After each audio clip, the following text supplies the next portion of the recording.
Você já parou para pensar que Jesus ele poderia ter voltado há mais de 2000 anos atrás e ainda não voltou? E você sabe por que que ele não voltou?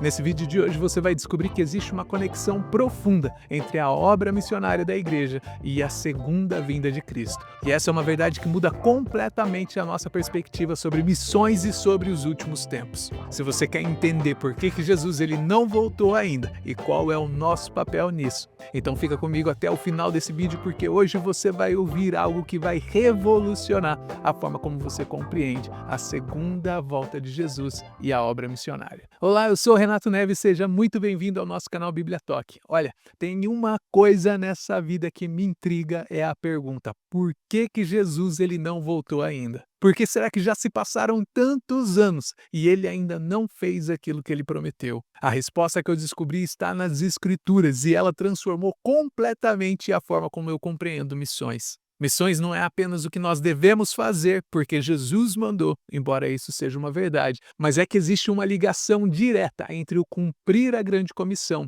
e a consumação dos tempos. E nesse vídeo aqui, nesse vídeo de hoje, na nossa última lição do nosso trimestre sobre missões, nós vamos encerrar essa jornada e nós vamos entender que a obra missionária ela não é apenas uma urgência por causa dos perdidos, mas ela também é uma urgência porque ela está conectada, ela antecede a gloriosa vinda do nosso Senhor e Salvador Jesus Cristo.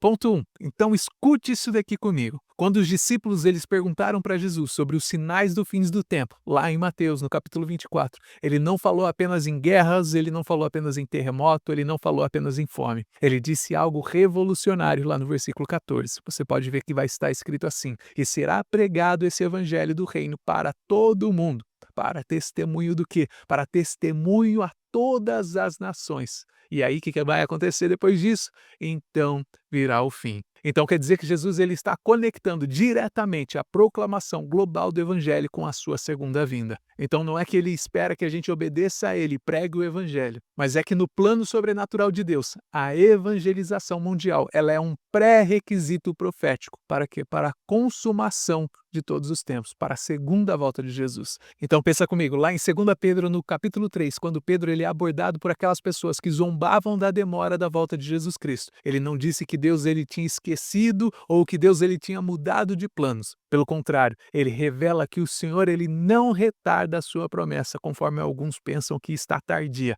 mas ele é longânimo para conosco, não querendo que ninguém se perca, mas que todos venham ao arrependimento. Então, na verdade, Deus ele está sendo paciente, porque ainda tem muitas pessoas que precisam ser alcançadas. Então, cada dia que passa sem a volta de Jesus Cristo é mais um dia, é mais uma oportunidade para que os perdidos ouçam o Evangelho. E isso significa que a nossa obra missionária, ela não é apenas uma obediência a Deus e à grande comissão, ela é uma participação ativa no cronograma profético de Deus. Então, se você olhar ao seu redor, assim como eu olho ao meu redor, você vai ter essa mesma sensação que eu. Qual que é essa sensação, Renato? A sensação que nós estamos vivendo em dias únicos na face da terra, onde o evangelho ele está alcançando lugares onde nunca foram tocados antes, está alcançando tribos remotas, países fechados. Isso é a ação do Espírito Santo que está abrindo portas para que as pessoas possam ouvir a verdade do evangelho. E muito disso nós temos que agradecer a Deus primeiramente e também à internet que tem abrido portas em todos esses lugares. Em alguns desses lugares ainda é restrito,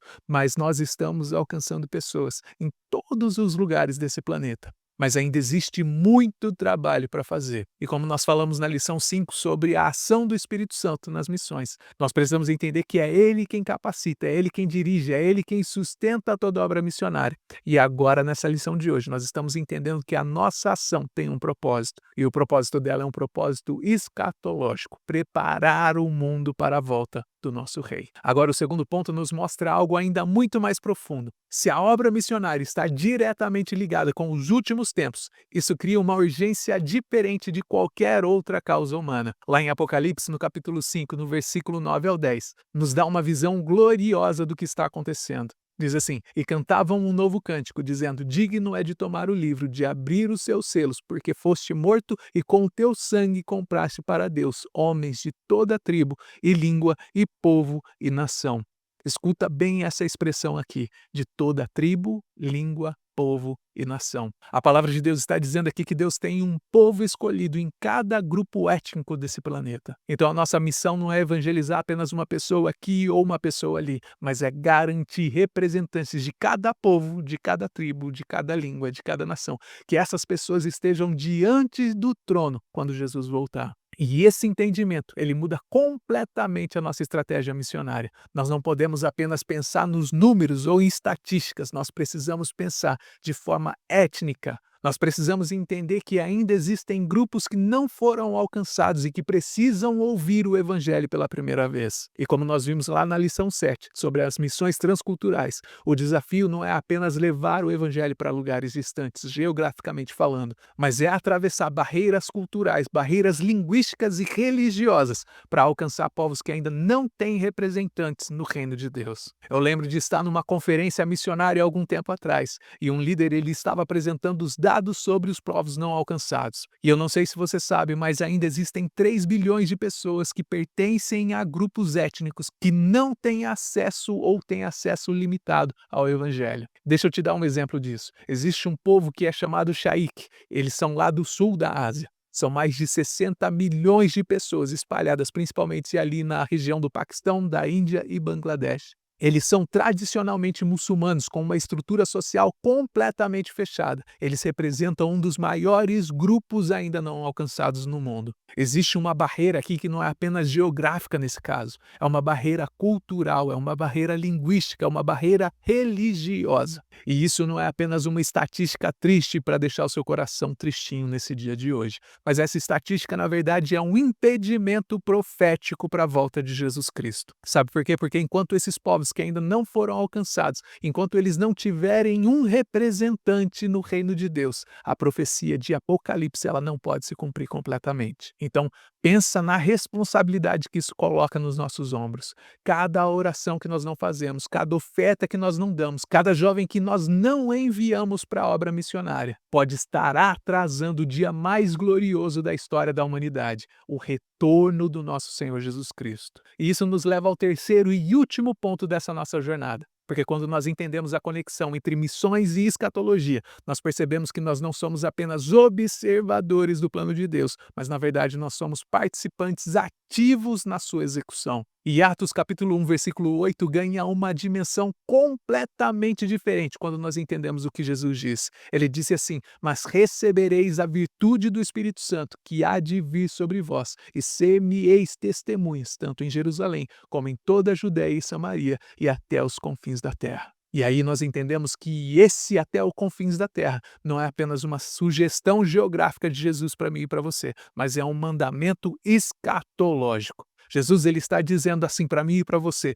vocês vão ser os meus instrumentos para preparar o mundo para a minha volta. E como nós estudamos na lição 1 sobre a grande comissão, Jesus ele não disse se vocês quiserem, Jesus não disse quando vocês tiverem tempo, ele disse na verdade, ide. E agora nós entendemos que esse id está diretamente conectado com o venho da sua segunda volta. E isso significa que cada crente tem um papel no cronograma profético de Deus. E você que está me assistindo agora, você não é apenas alguém que está esperando Jesus voltar, mas você é alguém que pode acelerar a volta de Jesus através do evangelismo, através da obra missionária. E pode ser através da sua oração, como nós vimos lá na lição 9 sobre a preparação missionária, onde nós aprendemos que a oração é uma das armas mais poderosas que nós temos. Quando você ora pelos povos não alcançados, você está participando espiritualmente, você está preparando o caminho para aqueles missionários que irão lá pregar o evangelho. Pode ser que Deus esteja te chamando para ser um ofertante. Lembra da lição 12, quando nós falamos sobre a formação de líderes? Cada vez que você contribui para o sustento de um missionário ou que você contribui para o treinamento de novos obreiros, você está investindo no cumprimento da profecia bíblica. E pode ser também que você esteja sendo chamado para enviar os seus filhos. Talvez Deus esteja chamando alguém da sua família para ser um missionário transcultural. E eu quero te dizer do fundo do meu coração, não resista a esse chamado. Por mais que você pense que isso seja um sacrifício tanto para você quanto para o seu filho, mas pense no privilégio que eles vão ter, o privilégio de poder ser instrumentos na mão de Deus para acelerar a volta de Cristo. Mas também pode ser que Deus esteja chamando você no seu próprio chamado. Pode ser que Deus esteja chamando você para deixar a sua zona de conforto e se envolver diretamente na obra missionária. E eu quero te dizer, não pense que você é velho demais demais ou que você é novo demais. Pense que você pode ser uma peça-chave nesse quebra-cabeça escatológico de Deus. E quando eu entendi essa verdade, a minha vida mudou completamente. Eu parei de ver missões como sendo uma opção e eu comecei a ver missões como sendo uma urgência profética. Eu parei de pensar no meu próprio conforto e eu comecei a pensar na minha responsabilidade eterna. Isso mesmo, eu e você, nós temos uma responsabilidade eterna. E você sabe por quê? Porque quando eu descobri isso, eu descobri que existe uma geração que vai ter o privilégio de ver a volta de Jesus Cristo. E pode ser a nossa geração. Pode ser que os últimos povos não alcançados, eles sejam evangelizados durante a nossa vida. Pode ser que as últimas tribos ouçam o evangelho através do nosso ministério. E olha só que privilégio. Mas isso só vai acontecer se nós entendermos que missões não é um hobby espiritual que você pratica quando você tem vontade, mas na verdade é uma parceria com Deus no cumprimento das profecias bíblicas. É uma participação ativa na maior obra da humanidade, preparar o mundo para o retorno do Rei dos Reis. E como Paulo disse em 1 Coríntios, no capítulo 15, no versículo 58, portanto, meus amados irmãos, sede firmes e constantes, sempre abundantes na obra do Senhor, sabendo o quê? Sabendo que o vosso trabalho não é vão no Senhor. John Piper, um dos grandes teólogos missionários da nossa época, ele expressa essa verdade de uma forma poderosa. Ele diz assim: missões não é o objetivo último da igreja, a adoração é. Mas missões são urgentes porque a adoração não é. E ele está dizendo aqui para mim e para você que o objetivo final de Deus é que todas as nações adorem a Ele. Mas para que isso aconteça, todas essas tribos, todas essas nações precisam conhecer a Deus através da obra missionária. Então o que nós podemos aprender? Nós aprendemos que o nosso trabalho missionário, ele não é vão. Nós aprendemos também que ele não é apenas para essa vida, mas ele é para toda a eternidade. O nosso trabalho missionário, ele acelera o dia mais glorioso da história. Qual que é esse dia? O dia quando Jesus ele vai voltar para buscar a sua igreja e estabelecer o seu reino para sempre. E hoje, quando nós chegamos no final desse estudo sobre missões, eu espero que você tenha aprendido que esse não é apenas um estudo sobre missões, mas na verdade é um chamado profético para você entender o nosso papel nos últimos tempos. Nós aprendemos que a missão ela começa no coração de Deus, que ela passou pela vocação de Israel, ela se manifestou plenamente em Jesus Cristo. Aí ela foi capacitada pelo Espírito Santo, confiada à igreja neotestamentária. Ela atravessa todas as culturas. Ela precisa de uma preparação adequada. Ela opera em todas as instituições. Ela define a nossa identidade como igreja. Ela requer líderes qualificados. E agora nós descobrimos que ela está diretamente ligada com a volta de Jesus Cristo. E aí a minha pergunta para você é: o que você vai fazer com essa revelação? Como que a sua vida vai mudar sabendo que você pode ser um instrumento de Deus para acelerar a volta de Jesus? Talvez Deus esteja te chamando para ser um missionário transcultural. Talvez Ele queira que você se torne um intercessor pelos povos não alcançados. Talvez Ele esteja te convocando para que você seja um doador sacrificial. Ou talvez Ele simplesmente queira que você viva a sua vida, viva cada dia com a consciência de que nós estamos vivendo nos últimos tempos e a sua vida ela precisa contar muito mais para só essa vida que nós temos terrena, mas a sua vida precisa contar para a eternidade. Então o meu desejo é que você não deixe essa palavra cair no vazio, não deixe esse trimestre inteiro de estudo passar sem que faça uma mudança na sua vida, porque quando Jesus voltar, e a verdade é que ele vai voltar. Ele vai perguntar o que você fez para preparar o mundo para esse momento. E que nós possamos ser encontrados fiéis, envolvidos na obra mais importante, que é levar o evangelho até os confins da terra, para que todas as tribos, línguas, povos e nações estejam representadas diante do trono quando o Rei dos Reis retornar em glória. E sabe qual que é a melhor parte de tudo isso? A melhor parte está lá em Apocalipse, no capítulo 21, porque lá nos mostra que toda a nossa obra missionária tem um destino glorioso. Diz assim: e vi um novo céu e uma nova terra, porque já o primeiro céu e a primeira terra passaram, e o mar já não existe. Sabe o que isso significa? Todas as pessoas que alcançamos hoje serão um habitante eterno da Nova Jerusalém.